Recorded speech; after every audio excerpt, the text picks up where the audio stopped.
High বন্ধুরা, আশা করি তোমরা সবাই খুব ভালো আছো। তো তোমাদের সবাইকে আমার চ্যানেলে অনেক অনেক স্বাগত। দেখো, আজকে আমরা আলোচনা করব রিডিং কম্প্রিহেনশন, যাকে তোমরা বিশেষ করে আনসিন বলে চেনো। তো এই আনসিন বা রিডিং কম্প্রিহেনশন প্রত্যেকটা ক্লাসে আছে, 9, 10, 11, 12, ঠিক আছে। এমনকি যারা কম্পিটিটিভ এক্সাম দেয় তাদের যে ইংলিশ গ্রামারের মানে ইংলিশের সিলেবাস থাকে, সেখানে এই রিডিং কম্প্রিহেনশন বা আনসিন থাকে। এবং এটা খুবই গুরুত্বপূর্ণ একটা টপিক ইংলিশের ক্ষেত্রে। এবং মাধ্যমিকে যারা পড়ো তোমরা জানো যে তোমাদের রিডিং কম্প্রিহেনশনের উপর 20 নম্বরের থাকে, এবং উচ্চ মাধ্যমিক যারা, তো তাদের জন্যে মানে উচ্চ মাধ্যমিক পরীক্ষা 10 নম্বরের থাকে এর থেকে, তোমাদের এই রিডিং কম্প্রিহেনশন থেকে বা আনসিন থেকে। তো এখানে কি করা হয়, একটা তোমাদের আনসিন প্যাসেজ দেওয়া হয়, সেখান থেকে কিছু কোশ্চেন করা হয়। তো দেখো, রিডিং কম্প্রিহেনশন খুবই গুরুত্বপূর্ণ সব পরীক্ষা মানে সব ক্লাসের জন্যে, কোনো একটা কোনো পার্টিকুলার ক্লাসের জন্য নয়। 9, 10, 11, 12, এমনকি ইভেন তুমি বলতে পারো 7, 8দের জন্য খুবই গুরুত্বপূর্ণ। তো চলো, আজকে আমাদের যে মূল বিষয়, যে রিডিং কম্প্রিহেনশন বা আনসিন, সেটা নিয়ে আলোচনা করি। এখন দেখো, সলভ করার আগে তোমাদের কয়েকটা কথা বলি যে তোমরা রিডিং কম্প্রিহেনশন সলভ করবে কিভাবে। সবার প্রথম কথা, দেখো, রিডিং কম্প্রিহেনশন সলভ করার দুটো উপায় আছে। প্রথম হচ্ছে তোমাদের যে প্যাসেজটা দেওয়া হবে সেটাকে পড়ো, একটা প্রথম উপায়। আর সেকেন্ড অপশান হচ্ছে যে যে প্যাসেজটা দেওয়া আছে সেটা না পড়ে ডাইরেক্টলি এরকম তোমাদের যে কোশ্চেন দেওয়া হয় পরীক্ষায়, সেই কোশ্চেনগুলো সলভ করো। এবার দেখো, প্যাসেজ পড়ে যারা মানে করবে, তারা মোটামুটি ইংলিশে ভালো হয়, ঠিক আছে। যারা ইংলিশে মোটামুটি ভালো হয়, তারা ডাইরেক্টলি প্যাসেজ না পড়েও শুধু কোশ্চেন পড়ে ডাইরেক্টলি তার অ্যান্সারটা প্যাসেজ থেকে নিয়ে নেয়। আর যারা উইক ইংলিশে, তাদের ক্ষেত্রে ইংলিশ তোমাদের এই প্যাসেজটা পড়া দরকার। কারণ কি, কেননা তোমরা ওয়ার্ড মিলিয়ে মিলিয়ে বেশিরভাগ ক্ষেত্রে কি করবে না, যে কোশ্চেন দেওয়া হবে, তোমাদের যে এমসিকিউ থাকে, ঠিক আছে, বিভিন্ন ধরনের যে ট্রু ফলস থাকে, তো সেগুলো সলভ করবে। তো তোমাদেরকে বলে দিলাম যে দুরকম উপায় তোমরা সলভ করতে পারো, ঠিক আছে। খুব কঠিন নয়, তোমাদেরকে এটা সলভ করে দেখাবো, এবং এরপরে আরও অনেক ভিডিও বানাবো যখন, তখন বুঝতে পারবে যে রিডিং কম্প্রিহেনশন খুব একটা কঠিন বিষয় নয়, শুধু চর্চার উপর ডিপেন্ড করে যে তুমি কতটা প্র্যাকটিস করো সেটার উপর। আর দুরকম দিকে সলভ করতে পারো, ঠিক আছে। তুমি পড়তে পারো ডাইরেক্ট, প্রথমে রিডিং কম্প্রিহেনশনটা পড়ে ফেলো, তারপরে পড়ে ডাইরেক্টলি কোশ্চেনে যাও। আর একটা উপায় আছে, যে ডাইরেক্টলি তুমি কোশ্চেন আছে সেই কোশ্চেনে গিয়ে তারপরে তুমি সেই কোশ্চেনের অ্যান্সার ডাইরেক্টলি তোমার এই যে প্যাসেজ আছে সেখান থেকে খুঁজে উত্তর লিখে নাও। তো আশা করি বুঝতে পেরেছো। তো দেখো, আজকে আমি তোমাদের মূলত কি করব, তোমাদেরকে পড়িয়ে করাবো, ঠিক আছে। তো আমি এটা মেনে চলবো যে সবাই হেল্পের মানে সুবিধার জন্যেই পড়া দরকার। আর দেখবে যারা মানে এরকম ডাইরেক্টলি কোশ্চেন পড়ে করে, কিংবা যে যেরকম দিকেই করুক না কেন, তারা রিডিং কম্প্রিহেনশনকে প্র্যাকটিস করতে হয় বাড়িতে, ঠিক আছে। বিভিন্ন ধরনের যে তোমাদের যে গ্রামার বই থাকে, সেখানে বিভিন্ন ধরনের প্রত্যেকটা ক্লাসের যে আনসিন থাকে সেটা দেওয়া থাকে, অনেক এক্সাম্পল দেওয়া থাকে। তো সেগুলো প্র্যাকটিস করে গেলে আশা করা যায় যে পরীক্ষা তাদের অসুবিধা হয় না, ঠিক আছে।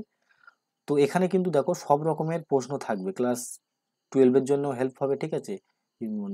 10দের জন্য হবে, 9দের জন্য হবে, ইভেন 7, 8দের জন্য হবে, ঠিক আছে। তো চলো, আজকের যে মূল স্টোরি বা যে তোমাদের প্যাসেজ আছে, খুবই সহজ প্যাসেজ নিয়েছি প্রথম দিকে। তো আশা করি বুঝতে খুব অসুবিধা হবে না, ঠিক আছে। তো চলো, আজকের যে মূল স্টোরি বা প্যাসেজ আছে সেটা শুরু করি, ঠিক আছে। তারপরে এর থেকে যে কোশ্চেন আছে সেগুলো সলভ করব, এবং আমি যখন পড়াবো তোমাদেরকে তখন তার মাঝে মাঝে এর যে ওয়ার্ড মিনিংগুলো আছে সেগুলো বলে দেবো। আর যদি তোমরা বলো যে ওয়ার্ড মিনিংগুলো পরবর্তীকালে লিখে দিতে হবে কোথাও, তাহলে সেটাও আমি করে দেবো, ঠিক আছে। কিন্তু প্রথম দিন তো ট্রাই করবো যে মানে যখন পড়াবো তখনই তার মানেগুলো বলে দেবো, ঠিক আছে। তো দেখো, a rich man had a neighbour who was very poor. তো এক রিচ ম্যান মানে এক ধনী ব্যক্তি, ঠিক আছে, হ্যাড এ নাইট বোর। তো নাইট বোর মানে প্রতিবেশী, একটা ধনী মানে ব্যক্তির একজন প্রতিবেশী ছিল, ঠিক আছে, হ্যাড, ঠিক আছে। আশা করি তোমরা এইটুকু গ্রামার জানো। হু ওয়াজ ভেরি পোর, যে ছিল খুবই গরিব। তো একজন ধনী মানুষ ছিল, তার একজন প্রতিবেশী ছিল যে খুব গরিব ছিল।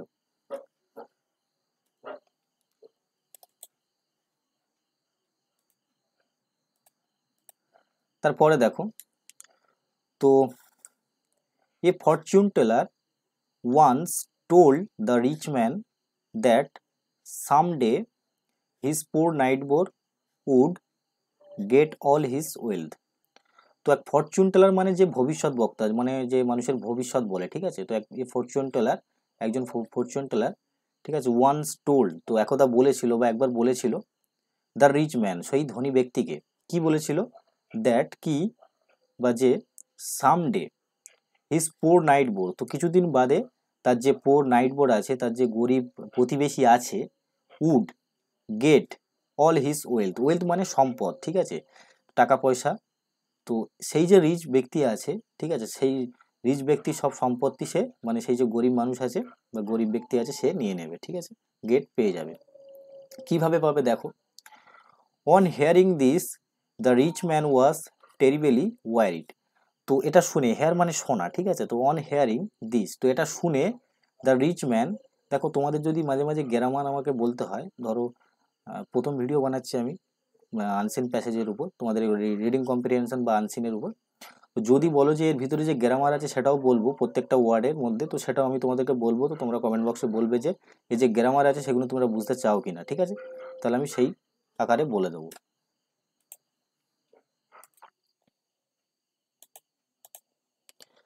তো দেখো, অন হেয়ারিং দিস, তোমাদেরকে এখান থেকে পড়াচ্ছিলাম আমি, on hearing this the rich man was terribly worried, তো এটা শুনে সেই যে ধনী ব্যক্তি ছিল সে খুবই ভয়ঙ্করভাবে দুশ্চিন্তায় পড়ে গেল। তো তোমাদেরকে যেটা বলছিলাম যে এর মাঝে যদি গ্রামার বোঝাতে হয় তো আমাকে বলবে, এর পরের বার থেকে আমি বুঝাবো, ঠিক আছে। তারপর দেখো, he could not even sleep for many night, সে এমনকি, মানে কিছু রাত, সে কুড নট ইভেন, ইভেন মানে এমনকি, স্লিপ মানে তো জানো ঘুমানো, ফর মেনি নাইট, সে এমনকি কয়েক রাত ঘুমাতেও পারেনি। তারপরে দেখো, অ্যাট লাস্ট, অবশেষে, হি হিট আপন, হিট আপন মানে মাথায় আসা, ঠিক আছে, হিট আপন মানে মাথায় আসা, খুবই গুরুত্বপূর্ণ একটা ওয়ার্ড।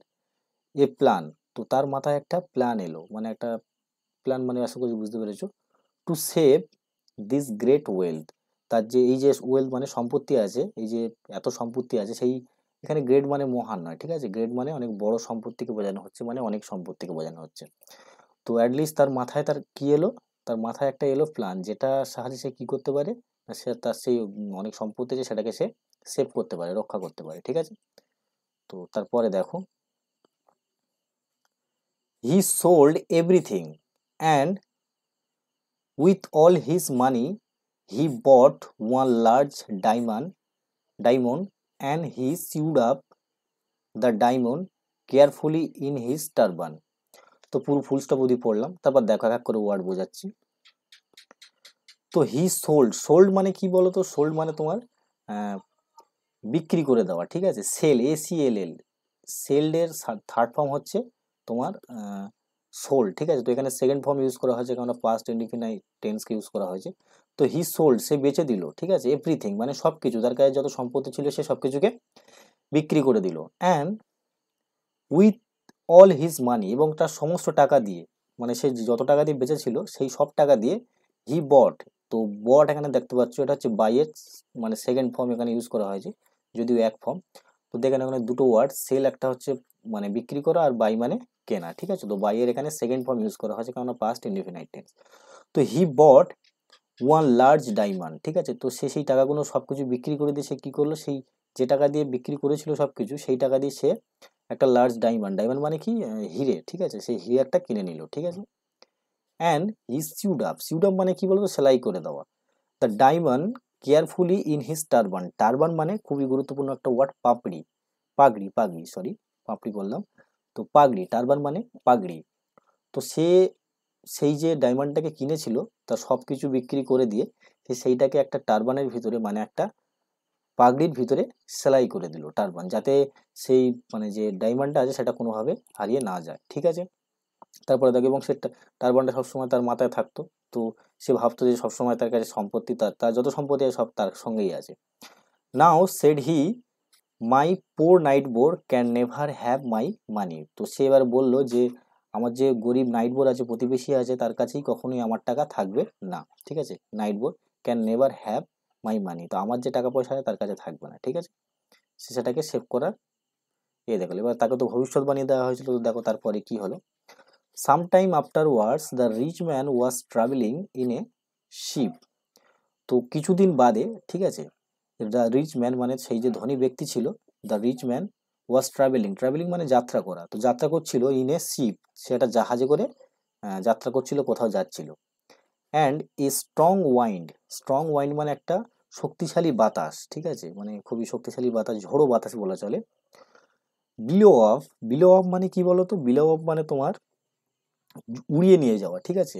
তো সেই যে সব মানে শক্তিশালী বাতাস ছিল সেটা বিলো অফ, দেখো খুব সুন্দর সুন্দর ওয়ার্ড কিন্তু এখানে আছে, যেমন টারবান, ঠিক আছে, বিলো অফ, তারপর তোমাদের হিট আপন মানে মাথায় আসা, ঠিক আছে, এগুলো খুব সুন্দর সুন্দর ওয়ার্ড, সাধারণত এই ওয়ার্ডগুলো বইয়ে দেখা যায় না। তো এটাই হচ্ছে সব থেকে বড় মানে প্যাসেজের পড়ার একটা সব থেকে বড় কি বলবো বেনিফিট, ঠিক আছে। তো বিলো অফ মানে উড়িয়ে নিয়ে গেল হিজ টারবান, তার যে সেই পাগড়ি ছিল সেটাকে মাথা থেকে উড়িয়ে নিয়ে চলে গেল। And it sink into the water, sorry এটা সিঙ্ক বললাম, স্যাঙ্ক, ঠিক আছে, সিঙ্ক থেকে এসছে। তো এটা স্যাঙ্ক মানে ডুবে গেল, এবং সেটা উড়িয়ে নিয়ে গিয়ে যেহেতু সমুদ্রে যাত্রা করছিল, তো সেটা উড়ে গিয়ে সমুদ্রে পড়ে ডুবে গেল, এবং তার ভিতরে কিন্তু ডায়মন্ড ছিল, ঠিক আছে। তো দ্য রিচ ম্যান লস্ট মানে তো জানো মানে হারিয়ে দেওয়া, ঠিক আছে। The rich man lost his diamond, তার যে হিরেটা ছিল, ঠিক আছে, সেটাকে সে হারিয়ে দিল। বাট কিন্তু হি থট, সে ভেবেছিল, থিং থেকে থট এসছে, ঠিক আছে, THING থিং।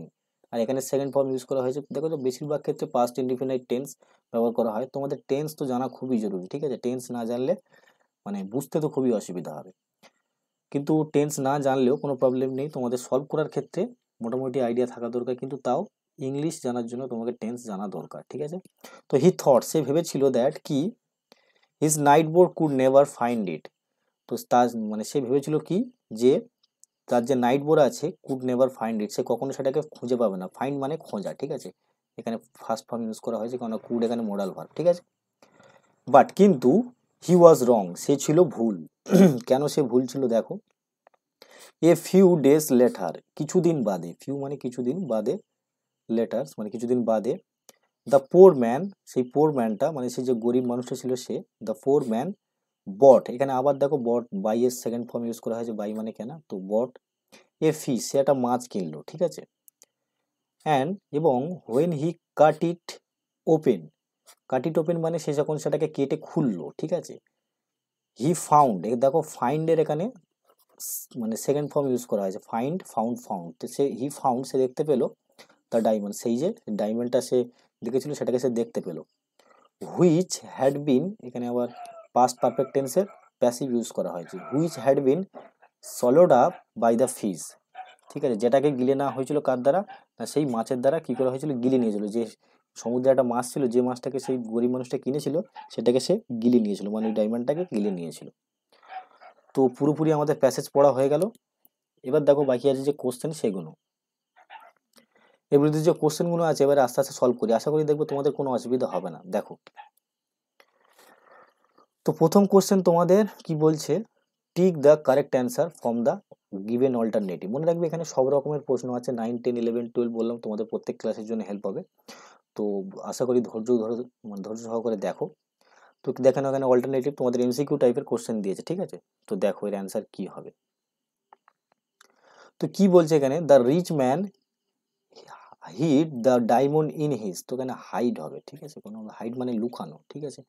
তো সেই রিচ ম্যান, সে যে ধনী ব্যক্তি ছিল, সে হাইড করেছিল মানে লুকিয়েছিল দ্য ডায়মন্ড, ওই যে ডায়মন্ডটাকে, ইন হিজ, সে কোথায় ঢুকিয়েছিল, সে পকেট, কিউশন, টারবান মানে তো তোমরা জানো, এক্ষুনি বললাম পাপড়ি, সে পাপড়িতে বলছি বারবার, পাগড়িতে লুকিয়ে ফেলেছিল, ঠিক আছে। তো সেকেন্ড কোশ্চেন দেখো, দেখো কতটা ইজি, তোমাকে আগে বোঝা দরকার, ঠিক আছে। The diamond had been swallowed up by, তো স্যালোড আপ মানে তোমাকে বলেছিলাম যে গিলে নেওয়া, তো এই ডায়মন্ডটাকে গিলে নিয়েছিল কে, তো আশা করি বুঝতে অসুবিধা হবে না। দ্য রিচ ম্যান তো গিলে নেয়নি, ঠিক আছে। দ্য পোর ম্যানও তো গিলে নেয়নি। ফিস গিলে নিয়েছিল, তো এর অ্যান্সার হবে 3, ঠিক আছে। আর এ ডগ তো নেই এখানে, ডগের কোনো উল্লেখই নেই, তো এর উত্তর হবে এ ফিস, ঠিক আছে। ওকে, তো আশা করি বুঝতে পেরেছো, দেখছো খুবই সহজ যদি তোমরা বুঝতে পারো। কারণ এটা করবে কিভাবে তোমাদেরকে বলেছি আগে, যে তোমরা প্র্যাকটিস করবে, ঠিক আছে। বিশেষ করে যারা দুর্বল তারা তো ভালো করে পড়বে, আগে টেন্স শিখে নাও, টেন্স শিখলে অর্ধেক তোমাদের ইংলিশ জিনিস মানে অর্ধেকের বেশি ইংলিশ জিনিস কমপ্লিট হয়ে যায়, ঠিক আছে। উইথাউট টেন্স তুমি কিছুই বুঝতে পারবে না। তারপরে দেখো তো এখানে কি বলছে, ট্রু আর ফলস এর কথা বলেছে, যে এখানে মানে ট্রু ফলস বের করতে বলেছে, আশা করি কোনো বুঝতে পারিনি। কিন্তু এখানে একটা সাপোর্টিং স্টেটমেন্ট দিতে বলে। সাপোর্টিং স্টেটমেন্ট মানে কি বলো তো, তোমরা আশা করি জানো, এতদিন সলভ করেছো। মানে তার পিছনে যুক্তিটা দিতে বলছে অ্যাকচুয়ালি যে কি জন্য তুমি ঠিক বলছো এবং কি জন্য তুমি ফলস বলছো, ঠিক আছে।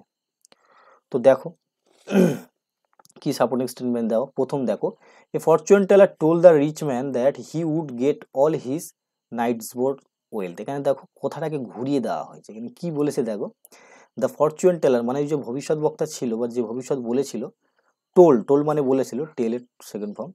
তো দ্য রিচ ম্যান সেই মানে ধনী মানে ব্যক্তিকে বলেছিল দ্যাট যে হি উড গেট সে পাবে all his night boards wealth, ঠিক আছে।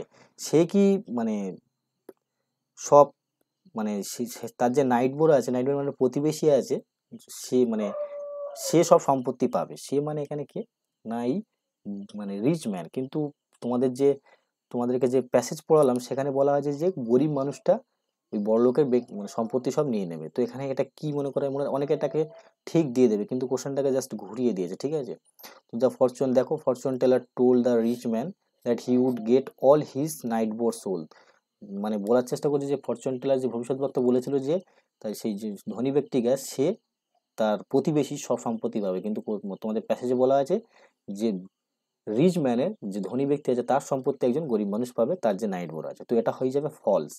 প্রশ্ন হচ্ছে ফলস তো বললে, ফলস বলার পিছনে দেখো এখানে আবার তুমি সাপোর্টিং স্টেটমেন্ট কি দেবে। দেখো সাপোর্টিং স্টেটমেন্ট জাস্ট কোন লাইনটা দেখে তুমি বলছো, ঠিক আছে, সেটা তুলে দিতে হবে। দেখে নাও, আমি তোমাদের এখানে দেখাচ্ছি ভালো করে যে কোন লাইনটা দেখে তোমরা তুলবে। দেখো এখানে স্পষ্ট বলা আছে, a fortune teller once told the rich man that someday his poor neighbour would get all his wealth. তো এখানে বলা হয়েছে যে ফরচুন টেলার বলেছিল, মানে সেই যে ভবিষ্যৎ বক্তা বলেছিল যে দ্যাট কি সামডে কিছুদিন পরে বা কোনো দিন, হিজ পোর নাইট বোর তার যে গরিব প্রতিবেশী আছে, উড গেট সব সম্পত্তি পাবে, অল হিজ ওয়েলথ তার যে ওয়েলথ মানে তোমাদের বললাম সম্পত্তি বা সম্পদ সব সে পেয়ে যাবে, ঠিক আছে। তো আশা করি বুঝতে পেরেছো, জাস্ট এইটুকু লাইন তুলে দেবে তোমরা, তাহলে সাপোর্টিং স্টেটমেন্ট হয়ে যাবে, ঠিক আছে। দেখো কতটা সহজ, ঠিক আছে, যদি তুমি বুঝতে পারো। ওকে, তারপরের কোশ্চেন দেখো, the turban sunk into water, ঠিক আছে। এটা হয়ে গেছে ফলস, ঠিক আছে। তো টারবান মানে কি বলেছিলাম তোমাদেরকে, পাগড়ি, ঠিক আছে। স্যাঙ্ক ইনটু ওয়াটার, সেই টারবান কি জলে ডুবে গেছিল, তো অবভিয়াসলি জলে ডুবে গেছিল। প্রশ্ন হচ্ছে জলে ডুবে গেছিল, এটা হবে ঠিক, ঠিক আছে। তো সাপোর্টিং স্টেটমেন্ট কি দেবে, ঠিক আছে। দেখো সাপোর্টিং স্টেটমেন্ট খুব সহজ, মানে তোমাদেরকে এটা পড়িয়েছিলাম। এই যে দেখো নাও, দেখো এটা অনেক বড় লাইন, ঠিক আছে। এই যে তোমাদের অনেক বড় line, sometimes afterwards the rich man was travelling in a ship. এখান থেকে দেখো এর পর থেকে দেখো এ স্ট্রং ওয়াইন্ড বিলো মানে উড়িয়ে নিয়ে গেছিল হিজ টারবানে নিয়ে গেছিল, and it sink into the water, সেই মানে সেটা জলে ডুবে গেছিল। এক তো এখান থেকে লিখতে পারো, ঠিক আছে, এখান থেকে লিখবে, এটা একটা কমপ্লেক্স কম্পাউন্ড সেন্টেন্স। তো এ স্ট্রং ওয়াইন্ড থেকে তোমরা পুরোপুরি এই ওয়াটার অব্দি লিখে দেবে, পুরোটা লেখার দরকার নেই, জাস্ট এখান থেকে, কেননা আছে, থেকে একটা পুরো সেন্টেন্স মানে মানে দুটো প্রিন্সিপাল ক্লজ থাকে তোমরা জানো, পুরো এখান থেকে লিখে দিলে তোমাদের এটা ক্লিয়ার হয়ে যাবে। এখন কেউ যদি পুরোটা লেখে, ভালো করে বুঝবে, কেউ যদি পুরোটা লেখে তাহলে কি হবে, তাহলেও হবে, ঠিক আছে, কিন্তু এতে কি হয় বলো তো, অনেকটা বড় লাইন হয়ে যায়, ঠিক আছে। আর যে পরীক্ষক থাকে সে তোমার দুর্বলতাটা বুঝে যায় যে তুমি কতটা দুর্বল, কেননা এখান থেকে এটুকু লেখার কোনো দরকার নেই, তারপরেও তুমি লিখছো, তোমাকে হয়তো নাম্বার দেবে, কিন্তু তোমার একটা উইকনেস পয়েন্ট ধরা পড়ে যাবে, ঠিক আছে। ওকে, তারপরে দেখো, তারপরের কোশ্চেন দেখো, the rich man thought that he could never find his diamond. তো কি বলেছিল এটা, দেখো এটা কি বলেছে, দ্য রিচ ম্যান থট মানে থট বলেছিল মানে ভেবেছিল, থিঙ্কের সেকেন্ড ফর্ম, ঠিক আছে। তো ভেবেছিল that he could not never find his diamond, সে তার ডায়মন্ডকে কখনোই দেখতে পাবে না। তো এটা কি সত্যি না মিথ্যে বলো আগে, ঠিক আছে। তো এটা হবে ফলস। কেন ফলস হবে দেখো, দ্য রিচ ম্যান থট কি ভেবেছিল that he could never find his diamond, সে তার ডায়মন্ডকে কখনো খুঁজে পাবে না, কিন্তু পেয়েছিল তো, কারণ মাছের পেট দিয়ে পেয়েছিল, ঠিক আছে। তো এটা তুমি কি সাপোর্টিং স্টেটমেন্ট দেবে, দেখে নাও। তোমাদেরকে আমি প্রত্যেকটা জিনিস দেখাচ্ছি, ধরো ধরো দেখে নাও, এখানে স্পষ্ট লেখা আছে, ঠিক আছে। তো এখান থেকে দেখো, এই যে বাটের পর থেকে দেখো, হি থট, ঠিক আছে। তো দেখো, the rich man lost his diamond but he thought that his neighbour could never find it, তার নাইট বোর্ড কখনো খুঁজে পাবে না, কিন্তু ওখানে বলা আছে সে খুঁজে পাবে না, ঠিক আছে। এবার এখান থেকে এটা পুরোটা দিতে পারো, কোনো প্রবলেম নেই, ঠিক আছে। এখন দেখো অনেক সময় একটা কথা বলি, তোমাদের ধরো সাপোর্টিং স্টেটমেন্ট একটুকুনি জায়গা আছে, ঠিক আছে, তো পুরোপুরি না লিখে ধরো লিখলে দ্য রিচ ম্যান, লিখে তোমরা কোমা মানে এরকম দিয়ে চলে যাবে, ড্যাশ ড্যাশ দিয়ে চলে যাবে, ঠিক আছে, তাতে বোঝা যাবে যে পুরো ওয়ার্ডটা লিখছো, ঠিক আছে। ধরো রিচ ম্যান লিখলে যে সাপোর্টিং স্টেটমেন্ট হবে অনেক সময় ধরে না, ঠিক আছে, একটুকুনি লিখে কোনো একটা বড় সেন্টেন্স হলে দা লিখলে দিয়ে দিয়ে দিয়ে দিয়ে লাস্টের যে মেন মানে কথাটা সেটা তোমরা লিখে আর ফুল স্টপ দিয়ে দেবে, ঠিক আছে। তারপর দেখো the poor man found the diamond in a fish, তো এটা তো অবভিয়াসলি ঠিক। দ্য ফোর ম্যান মানে সে যে গরিব মানুষ ব্যক্তি ছিল, ফাউন্ড মানে খুঁজে পেয়েছিল, দ্য ডায়মন্ড ওই যে ডায়মন্ডটাকে ইন এ ফিশ, একটা মাছ থেকেই খুঁজে পেয়েছিল, তো এটা তো একদম ঠিক। আশা করি বুঝতে অসুবিধা হবে না, দেখানো এর সাপোর্টিং স্টেটমেন্ট কোত্থেকে দেবে, একদম লাস্টের লাইনে চলে আসো, ঠিক আছে। তো দেখে নাও এই যে দ্য ফোর ম্যান, আচ্ছা এখান থেকে নয়, the poor man bought a fish and when he cut it he found the diamond which had been swallowed, পুরোটা লিখতে পারো, কোনো প্রবলেম নেই। তবে বললাম এত বড় তোমরা ধরবে না সাপোর্টিং স্টেটমেন্টে, তোমরা ধরো এইটুকু লিখলে, এটুকু লিখে কোমা কোমা কোমা কোমা দিয়ে মূল যে বাক্যটা এটা তোমাদের লিখতে হবে, ঠিক আছে। এটা গেল এক কথা, ওকে, ওখানে হয়ে গেছে।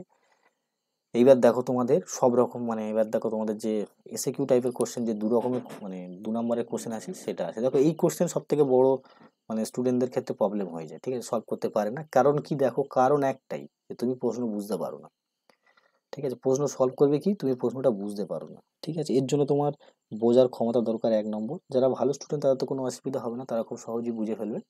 যাদের মানে দুর্বল স্টুডেন্ট তাদের ক্ষেত্রে প্রশ্ন বোঝাই একটা সব থেকে বড় প্রবলেম হয়ে যায়। তো এর জন্য বললাম প্র্যাকটিস করো বারবার, প্র্যাকটিস করলে সব প্রবলেম সলভ হয়ে যাবে। দেখো প্রথম প্রশ্নে কি বলেছে, why was the rich man terribly worried, তো মানে যে রিচ ম্যান ছিল, যে ধনী ব্যক্তি ছিল, সে কেন ভয় পেয়ে গেছিল, ঠিক আছে। কারণ কি, কারণ সে ভবিষ্যৎ মানে একটা আহ, ভবিষ্যৎবাণী শুনেছিল। তো দেখো এখানে তোমাদের যে সাপোর্টিং স্টেটমেন্ট আছে কি বলেছে, তো দেখো এখান থেকে দেখো দা, এখান থেকে পুরো লিখতে পারো, হ্যাঁ এখান থেকে পুরো লিখবে।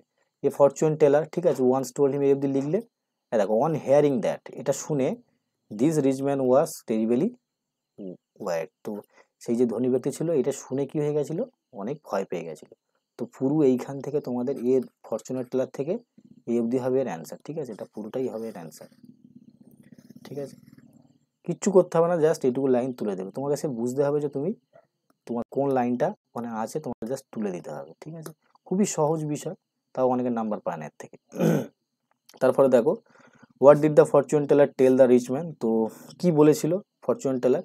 দেখো এখানে একটা ইন্টারেস্টিং বিষয় আছে, এখানে দেখো একই মানে প্রশ্ন দুটো কিন্তু উত্তর একই। কি বলেছিল দেখো, কেন কি মানে তোমরা যদি বলো যে what did the fortune teller tell the rich man, তো এই প্রশ্নটার মানে হচ্ছে যে ফরচুন টেলার ছিল যে ভবিষ্যৎবক্তা ছিল, টেল মানে বলেছিল, দ্য রিচ ম্যান কি বলেছিল, হোয়াট কি, তো কি বলেছিল।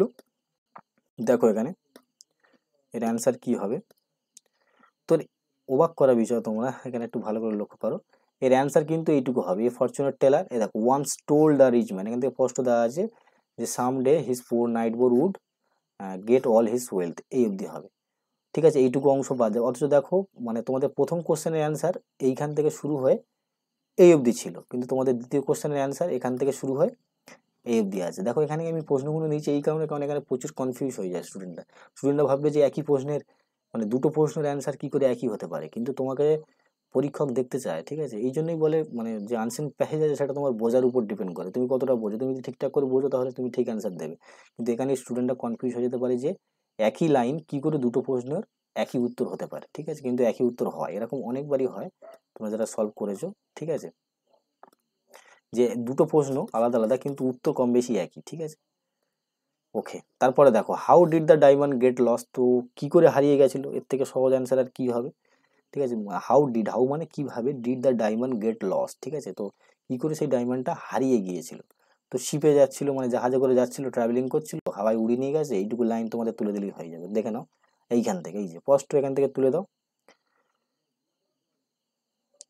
এই যে সাম টাইম থেকে শুরু করে দিলে afterwards the rich man was travelling in a ship, ঠিক আছে, থেকে পুরোপুরি এই অবধি লিখে দিলে তোমাদের অ্যান্সার হয়ে যাবে, ঠিক আছে। A strong wind blow off his turban and it sank into the water, ঠিক আছে, কিভাবে হারিয়ে গেছিল, এটা হচ্ছে তার অ্যান্সার, ঠিক আছে। তো দুটো অ্যান্সার তো জাস্ট এইটুকু লাইনের মধ্যে পেয়ে গেলে। সেকেন্ড অ্যান্সার এখানে পেয়ে গেল। ঠিক আছে, দেখো প্যারাগ্রাফ ওয়াইজ থাকলে প্রশ্ন খুঁজতেও সুবিধা হয়। প্রশ্ন খুঁজতে সুবিধা হয় মানে কি, তোমরা ভালো করে মনে রাখবে এইসব কোশ্চেন সলভ করার জন্য ফার্স্ট কোশ্চেনটা সবসময় যদি তোমাদের প্যারাগ্রাফ কোথায় সহজ তোমাদের বলছি, সহজ মানে বুঝতে সুবিধার জন্য।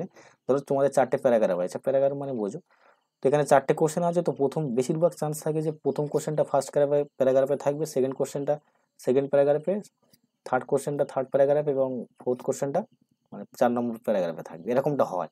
কিন্তু এখন মানে এইসব টেকনিক পরীক্ষকরাও বুঝে গেছে, যারা পরীক্ষা নেয় তারা খুব ভালো করে বুঝে গেছে, ওই জন্য ওরা এখন সব কনফিউজ করে দেয়, মানে প্রশ্ন উল্টোপাল্টা করে দেয়।